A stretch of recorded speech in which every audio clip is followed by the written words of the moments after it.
গৃহশিক্ষক YouTube চ্যানেলে সকল ছাত্রছাত্রীদের জানাই শুভকামনা। আগের ক্লাসে আমরা তোমাদের মাধ্যমিক ভূগোলের 6 নম্বর অধ্যায় থেকে বেশ কিছু গুরুত্বপূর্ণ 2 নম্বরের প্রশ্ন উত্তর নিয়ে আলোচনা করেছিলাম। আজ আমরা এই ক্লাসে আরও কিছু গুরুত্বপূর্ণ 2 নম্বরের প্রশ্ন উত্তর নিয়ে আলোচনা করব। আমাদের আগের ক্লাস যারা দেখোনি তারা অবশ্যই দেখে নেবে। এছাড়াও আমরা আমাদের চ্যানেলে মাধ্যমিক ভূগোলের প্রত্যেকটা অধ্যায় থেকেই বেশ কিছু গুরুত্বপূর্ণ 1 নম্বর, 2 নম্বর, 3 নম্বর ও 5 নম্বরের প্রশ্ন উত্তর নিয়ে আলোচনা করেছি। আমাদের সেই ক্লাস যারা দেখোনি তারা অবশ্যই দেখবে।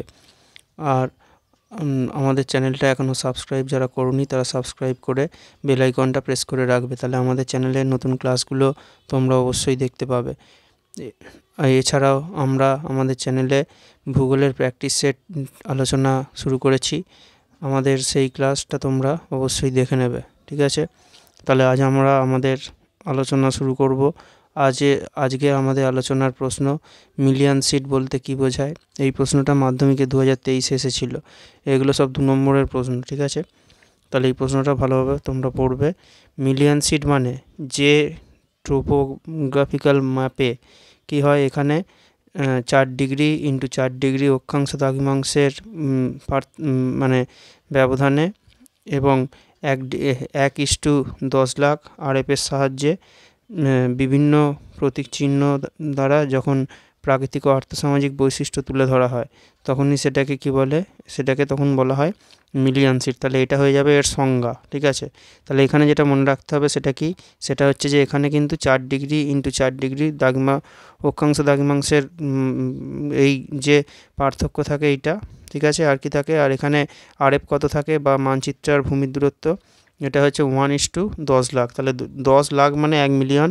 এটা মনে রাখলেও কিন্তু খুব সহজেই এটা মনে রাখা যাবে। আর এর কিছু বৈশিষ্ট্য বলবে, যেমন হচ্ছে যে এটার উদাহরণ কি হবে, এটার উদাহরণ হবে হচ্ছে যে 72, 73 এগুলো। ঠিক আছে, আর এটা সমোন্নতি রেখার ব্যবধান থাকে, এটা এই সিটে 500 মিটার, এটা একটা হবে। আর সমগ্র পৃথিবীতে এর সংখ্যা হচ্ছে 2222টা, আর ভারতে কটা আছে 106টা। এইগুলো উদাহরণ হয়ে যাবে। ঠিক আছে, আর এর পরের প্রশ্ন যেটা আছে সেটা হচ্ছে যে ইঞ্চি সিট কাকে বলে। তাহলে ইঞ্চি সিট না, এর পরের প্রশ্ন যেটা সেটা হচ্ছে যে ডিগ্রি সিট কাকে বলে। ডিগ্রি সিট তাহলে এখানে 1 ডিগ্রি ইন্টু 1 ডিগ্রি অক্ষাংশ দ্রাঘিমাংশের ব্যবধানযুক্ত। তাহলে আগেরটা কি আমরা দেখলাম যে 4 ডিগ্রি 4 ডিগ্রি ছিল, আর এখানে কি হবে 1 ডিগ্রি 1 ডিগ্রি 1 ডিগ্রি অক্ষাংশ দ্রাঘিমাংশের পার্থক্যযুক্ত। আর এখানে তাহলে স্কেলের মাপটাও কিন্তু কমে যাবে। আগেরটা ছিল 1:10 লাখ, এখানে কত হয়ে যাবে, যেহেতু এখানে 4 ছিল এখানে 1 হয়ে যাচ্ছে, তাহলে এটাও কিন্তু এর 4 গুণ কমে যাবে। এটাকে 4 দিয়ে ভাগ করে দিলে, 10 লাখকে 4 দিয়ে ভাগ করে দিলে কত পাবো আমরা, 2.5 লাখ। তাহলে এটা আমাদের মনে রাখলেই হবে। ঠিক আছে, তাহলে এইভাবে কিন্তু আমরা সহজ মানে বুঝে নিতেই পারবো। তাহলে দিয়ে যে ম্যাপ আঁকা হয় সেটাকেই কি বলে, ডিগ্রি সিট। ঠিক আছে, আর এই সিটে সমোন্নতি রেখার ব্যবধান থাকে কত, এটা হবে 100 মিটার। আগেরটা স্যার 500 মিটার ছিল, এটা হবে 100 মিটার আর কি। আর 73/a বা 73/p হচ্ছে এই সিটের সূচকের উদাহরণ এগুলো। ঠিক আছে, আচ্ছা, আর এরপরে যেটা আছে সেটা হচ্ছে যে হাফ ডিগ্রি সিট বা ইঞ্চি সিট কাকে বলে। এই প্রশ্নটাও ভালোভাবে পড়তে হবে। ঠিক আছে, আমাদের ক্লাস কেমন লাগছে সেটা তোমরা কমেন্ট করে অবশ্যই জানাবে। আর এই ক্লাসগুলো যদি ভালো লাগে তাহলে তোমরা অবশ্যই লাইক করবে, আর আমাদের ক্লাসগুলো তোমরা বন্ধুদের মধ্যে শেয়ার করবে। এরপর আমাদের আরেকটা যে প্রশ্ন পড়তে হবে এখান থেকে, সেটা হচ্ছে যে ইঞ্চি সিট কাকে বলে। ইঞ্চি সিট তাহলে কি হবে, এটা 15 ডিগ্রি ইন্টু 15 ডিগ্রি অক্ষাংশ, না এটা ইঞ্চি হবে, 15 ইঞ্চি ইন্টু 15 ইঞ্চি অক্ষাংশ দ্রাঘিমাংশের যে পার্থক্য থাকে সেই পার্থক্যযুক্ত স্থানে যখন 1:50,000 স্কেলের সাহায্যে টোপোগ্রাফিক্যাল মানচিত্র তৈরি করা হয় সেটাকেই কি বলে, সেটাই হয়ে যাবে ইঞ্চি সিট। ঠিক আছে, এইটা। আর এর কিছু বৈশিষ্ট্য থাকে, কি বৈশিষ্ট্য, এই সিটে সমোন্নতি রেখার ব্যবধান কত থাকে, 10 বা 20 মিটার, এটা একটা হবে। আর একটা মিলিয়ন সিটের মধ্যে 256টা ইঞ্চি সিট থাকে। ঠিক আছে, এর মধ্যে 256টা এরকম ইঞ্চি সিট থাকতে পারে। ঠিক আছে, আর কি, আর এর একটা সার্ভে অফ ইন্ডিয়া এই ধরনের ম্যাপ তৈরি করে, এটা একটা হবে। আর এর একটা সিটের উদাহরণ হচ্ছে যে 73C/15, ঠিক আছে এইগুলো।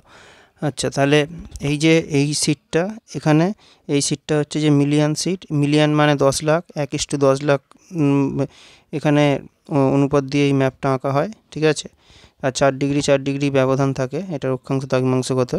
আর এই যে মিলিয়ন সিট যেটা থাকে, এটাকেই এইভাবে 16টা ভাগে ভাগ করে নেওয়া হয় এই মিলিয়ন সিটটাকে, এটা তখন হয়ে যায় ডিগ্রি সিট। এটা তখন কত থাকে, এখানে মানচিত্র আর ভূমির এটা অনুপাতটা কত থাকে, 1:2.5 লাখ, ঠিক আছে। মানে এখানে যেহেতু 1 ডিগ্রিতে আঁকা হয়, সেই জন্য এটাকে ডিগ্রি সিট বলে।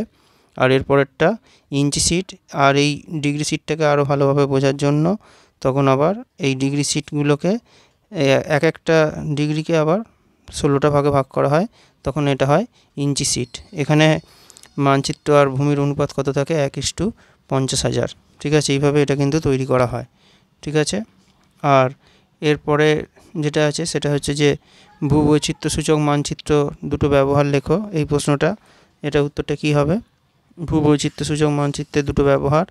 এখানে বিভিন্ন অঞ্চলের যোগাযোগ ব্যবস্থা, জনবসতির কোথায় কেমন আছে, আঞ্চলিক বা অর্থসামাজিক উন্নয়ন কেমন হচ্ছে, এই সব কিন্তু এই ম্যাপ থেকে এইগুলো এই ম্যাপ থেকে জানা যায়, এটা একটা হবে। আর একটা কী হবে, আর একটা হচ্ছে যে কোনো নির্দিষ্ট স্থানের প্রাকৃতিক সম্পদ, সাংস্কৃতিক উপাদানের মধ্যে যে একটা সম্পর্ক, সেটা কিন্তু ওই বোঝা যায় এই মানচিত্র বিশ্লেষণ করলে, সেটা কিন্তু ব্যাখ্যা করলে সেটা বোঝা যায়, ঠিক আছে।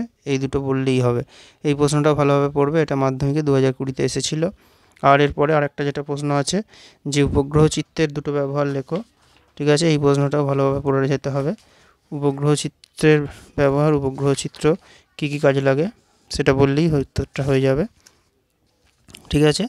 উপগ্রহ চিত্রের ব্যবহার হচ্ছে যে ভূমির ব্যবহার, গ্রাম ও শহরাঞ্চলে নানাভাবে ভূমি ও সময়ের সাথে পরিবর্তন বিশ্লেষণে উপগ্রহ চিত্র কিন্তু খুব দরকার হয়।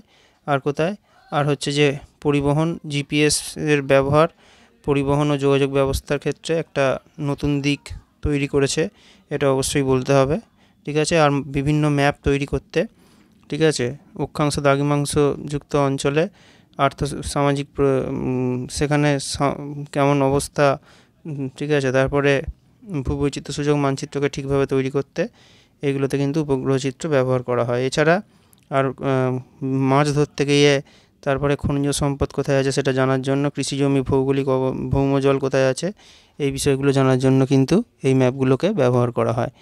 আর আমরা আমাদের চ্যানেলে ভূগোলের প্র্যাকটিস সেট শুরু করেছি, তোমরা অবশ্যই সেই ক্লাসগুলো দেখবে, ঠিক আছে। পরের ক্লাসে তাহলে আমরা তোমাদের আরও কিছু গুরুত্বপূর্ণ প্রশ্ন উত্তর নিয়ে আলোচনা করব।